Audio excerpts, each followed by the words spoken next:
નમસ્કાર દર્શક મિત્રો, ટીવી18 ન્યૂઝમાં આપનું સ્વાગત છે। ઓર્ગેનિક તરબૂચ વેચીને માત્ર એક સિઝનમાં કરી 1 લાખથી વધુની આવક। મહેમદાવાદના ખેડૂતે તરબૂચ અને ટેટીની સફળ ખેતી કરી। સફળ પ્રાકૃતિક ખેતી કરી ખેડૂત ઉદયસિંહ આત્મનિર્ભર બન્યા। બેંકમાં વિકાસ પ્રતિનિધિ તરીકેની નોકરી છોડી ખેતી અપનાવી।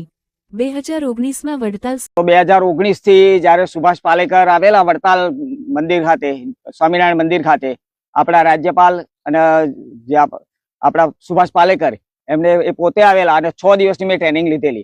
તે પછી 2019 થી મેં પોણા વીઘામાંથી ચાલુ કરેલી પ્રાકૃતિક ખેતી અને આજે હાલ ત્યાંથી આજ સુધીમાં હું મારી જે ખેતીમાં કોઈ પણ જાતનું રાસાયણિક વાપરતો નથી, કોઈ પણ દવાઓ વાપરતો નથી। ફક્ત પ્રાકૃતિક ખેતીના 5 આયામોથી હું પ્રાકૃતિક ખેતી કરું છું। એમાં વિવિધ પાકો જેવા કે હાલમાં તો ટેટી તરબૂચ છે, અંદર ચોરી છે, પછી ભીંડા છે, ગલગોટા છે, આવી મિશ્ર ક્રોપ કરું છું।